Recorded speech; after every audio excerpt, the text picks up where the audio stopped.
Maintenant, c'est une situation qui choque. On en parle de plus en plus. Des mères qui sont au courant d'abus sexuels sur leurs enfants et qui choisissent de se taire. Denis, des victimes disent que ces mères doivent être dénoncées et poursuivies. Exactement, Pierre. D'ailleurs, on en a eu un exemple il y a moins de 2 semaines à Saint-Hyacinthe où une femme qui a été abusée quand elle était jeune en veut à sa mère parce qu'elle ne l'a pas défendue. Le phénomène qu'on appelle la mère autruche, c'est une image, ces mères qui regardent ailleurs pendant que le père abuse de leurs enfants. 2 victimes ont accepté de témoigner à TVA Nouvelles. Dans le fond, d'avoir fermé les yeux, d'avoir caché des choses, puis de ne pas avoir dit, de ne pas avoir dénoncé. Chantal Thibault a subi de multiples sévices sexuels que lui a infligés son père dans la maison familiale alors qu'elle n'était qu'une enfant. Il y a 2 semaines, 30 ans après le début des agressions, Noël Thibault est allé derrière les barreaux pour ce qu'il a fait à sa fille et à 2 autres enfants. Chantal croit que sa mère est aussi coupable parce qu'elle ne l'a pas protégée. Vous seriez prête à porter plainte contre votre mère là-dessus? Non. Pourquoi? Parce que j'en ai assez de... J'ai assez de tout ça. Là. Pour moi, c'est beaucoup de faire ça contre mon père et tout ça.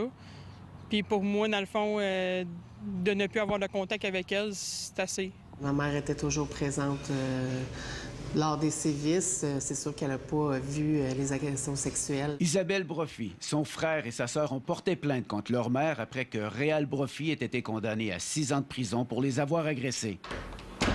Je pense que c'est la lâcheté aussi, puis le déni qu'elle avait de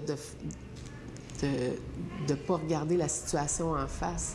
Elle qualifie Reine-Aimée Martel de mère autruche, expression utilisée pour désigner ces mères qui refusent de voir ce que subissent leurs enfants.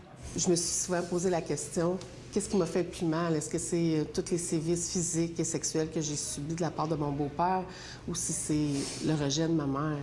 Mais je vous dirais que je pense que c'est le rejet de ma mère. Le fait qu'elle n'ait rien fait, le fait qu'elle m'ait abandonnée, c'est sûr qu'elle m'a rejeté. Dans une lettre lue à sa mère lors de son procès, Isabelle Brophy lui a demandé « Je regarde mon fils devenir un homme et ma belle grande fille, et jamais un homme ne viendra briser toute cette belle confiance. Je les protège. Pourquoi ne l'as-tu pas fait, toi? » Encore aujourd'hui, en 2012, ça se fait aussi, là. Encore des mamans qui ne protègent pas leurs enfants. L'an dernier, la DPJ a retenu 11 284 signalements d'enfants où il y avait abus ou risque d'abus, 8 110 pour sévices physiques, 3 174 pour sévices sexuels. Isabelle Brophy demeure convaincue que derrière ces signalements, il y a encore trop de mères qui font encore l'autruche. On reste comme peut-être avec l'impression que la mère est soumise, la mère ne peut pas rien faire, mais ma mère, à moi, elle aurait pu nous sauver et nous empêcher de tout vivre ça. La mère d'Isabelle Brophy a eu une peine de 18 mois dans la collectivité. Denis Thériault, TVA Nouvelles, Montréal.